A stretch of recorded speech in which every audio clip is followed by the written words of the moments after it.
Bismillahirrahmanirrahim. Assalamualaikum warahmatullahi wabarakatuh. Kami dari kelompok 1 yang beranggotakan Adelia Ananda, Azmi Tusadia, Najian Ariski, Tengku Rizky, Rafita Sitorus, dan Serli Abdullah. Baiklah, di sini kami akan menjelaskan mengenai klasifikasi dan kinematika enzim. Kami dari pendidikan biologi 4, baiklah langsung saja kepada pemateri yang pertama, yaitu Azmi Tusadia. Kepada Azmi saya persilahkan. Baik, terima kasih. Baik, bismillahirrahmanirrahim. Di sini saya Azmi Tusadia akan menjelaskan tentang klasifikasi enzim. Nah, di mana klasifikasi enzim ini digunakan oleh para enzimolog atau sebutan bagi para ahli enzim atau orang-orang yang memiliki perhatian tentang enzim atau pengetahuan tentang enzim. Nah, untuk mempermudah mengetahui karakteristik suatu enzim, hal ini dimaksudkan untuk mencari beberapa persamaan di dalam keanekaragaman enzim, di mana penggolongan lain adalah berdasarkan keberadaannya enzim di dalam sel dapat dibagi menjadi 2 kelompok, yaitu enzim konstitutif dan enzim induktif. Di mana enzim konstitutif ini merupakan enzim yang tersedia dalam konsentrasi yang relatif konstan, seperti enzim-enzim dalam jalur glikolitik. Sedangkan enzim induktif adalah enzim yang ada dalam sel dalam jumlah yang tidak tetap. Nah, tergantung ada atau tidaknya induser, seperti enzim polifenol. Enzim diklasifikasikan ke dalam 6 kelas, yang berdasarkan tipe reaksi yang dikatalisis, dan beberapa subkelas seperti tercantum pada tabel ini. Nah, ini tabel klasifikasi enzim berdasarkan tipe reaksi yang dikatalisis. Ada nomor kelas EC1, kelasnya oksidoreduktase. Jenis reaksi yang dikatalisis adalah perpindahan elektron. Nah, nomor kelas EC2, transferase. Jenis reaksi yang dikatalisis reaksi perpindahan gugus fungsional. Nah, selanjutnya nomor kelas EC3, dihidrolase. Jenis reaksi yang dikatalisisnya itu reaksi hidrolisis atau pemindahan gugus fungsional ke air. Nah, selanjutnya itu ada nomor kelas EC4, kelasnya itu liase. Nah, jenis reaksi yang dikatalisisnya itu penambahan gugus ke ikatan ganda atau sebaliknya. Selanjutnya ada kelas EC5, kelasnya itu isomerase, di mana jenis reaksi yang dikatalisisnya itu pemindahan gugus ke dalam molekul menghasilkan bentuk isomer. Nah, yang terakhir itu ada kelas EC6, kelasnya itu ligase, di mana jenis reaksi yang dikatalisisnya pembentukan ikatan C mengikat C mengikat S, C mengikat O, dan C mengikat N oleh reaksi kondensasi yang berkaitan dengan penguraian ATP. Selanjutnya, slide selanjutnya. Nah, ini ada tabel di mana klasifikasi subkelas enzim. Kelasnya itu ada oksidoreduktase, subkelasnya itu oksidase, reduktase, dehidrogenase. Nah, tipe reaksi yang dikatalisisnya yaitu oksidase substrat, reduksi substrat, pelepasan atom hidrogen atau H2, sehingga terbentuknya ikatan rangkap.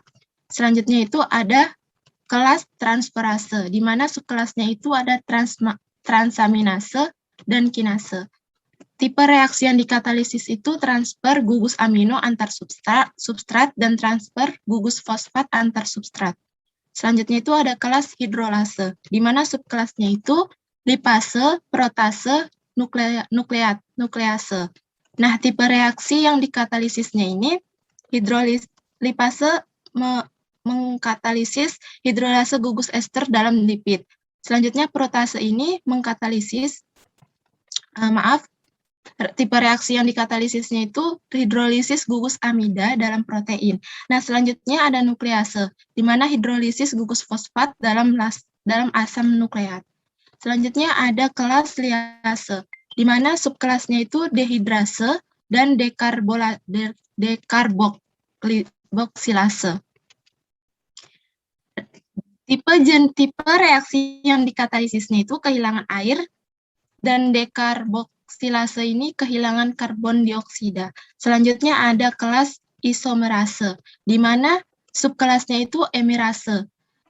Tipe reaksi yang dikatalisisnya itu isomerasi pada pusat chiral substrat. Nah, yang terakhir itu ada ligase.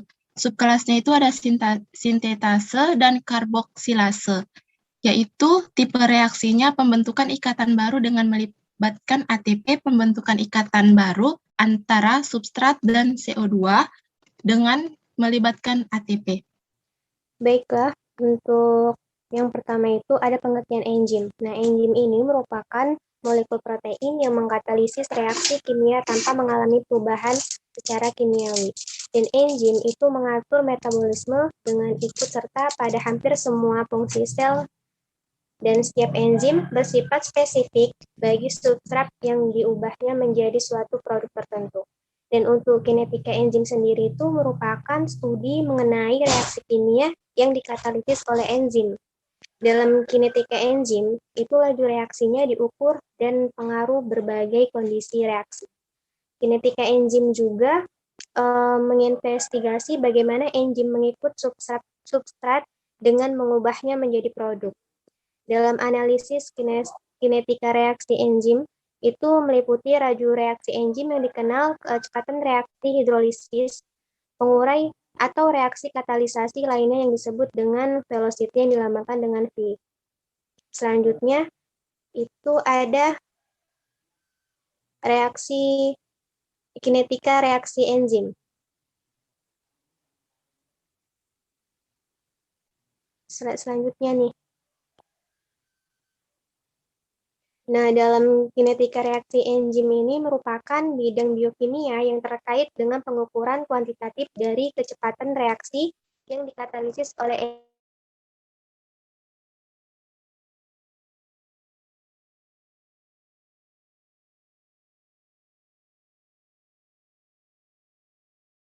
jumlah dan urutan tahap-tahap individual yang merupakan perubahan substrat oleh enzim menjadikan produk.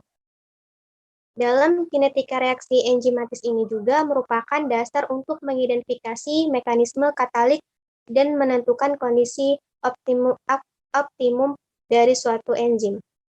Dan untuk pengukuran kinetika reaksi enzim sendiri itu dapat dilakukan melalui beberapa cara. Yang pertama, membandingkan dengan enzim murni, mengukur kecepatan reaksi katalis, dan mengukur menggunakan spread-photometer. Dalam pengukuran dengan menggunakan enzim murni itu memerlukan enzim murni dan harus lebih dulu diketahui konsentrasi enzim murninya. Dan untuk pengukuran melalui kecepatan reaksi katalisis berdasarkan jumlah substrat yang bereaksi atau produk tersebut per satuan waktu. Baik, di sini saya akan melanjutkan mengenai faktor-faktor yang mempengaruhi kerja enzim, di mana itu yang pertama ada konsentrasi substrat. Dengan penambahan konsentrasi substrat akan menghasilkan penambahan kecepatan reaksi. Yang kedua itu ada pH.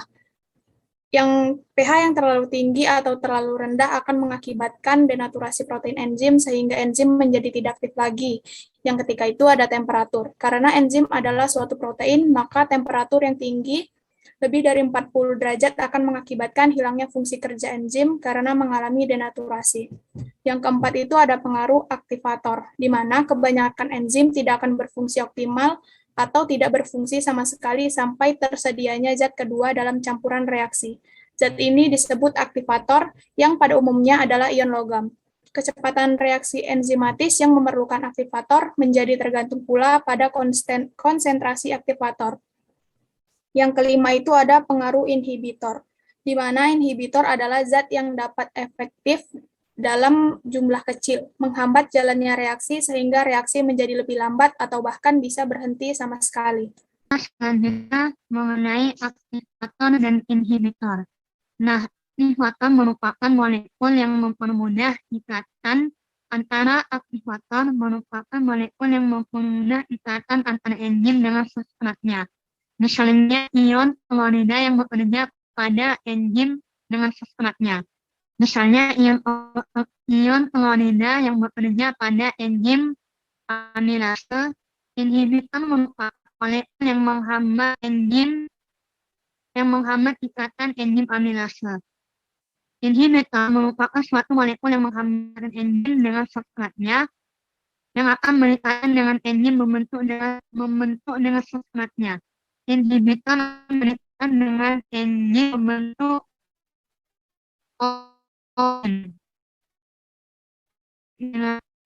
oleh. Oke, selanjutnya di sini ada inhibitor kompetitif dan inhibitor non-kompetitif. Jadi pada gambar yang pertama itu merupakan gambar inhibitor kompetitif. Nah, di mana inhibitor kompetitif ini misalnya itu malonat dan oksalosuksinat. Yang inhibitor kompetitif ini bersaing-saing dengan substrat-substrat untuk berikatan dengan enzim-enzim suksinat-tuksinat dehidrogenase, yaitu enzim yang bekerja pada substrat oselisuksinat. Nah, dehidrogenase ini yaitu enzim yang bekerja pada substrat oselisuksinat. Kemudian pada gambar yang kedua itu merupakan gambar dari inhibitor non-kompetitif. Nah, jadi pada inhibitor non-kompetitif ini, molekul penghambat yang bekerja dengan cara melekatkan diri pada bagian bukan sisi aktif enzim.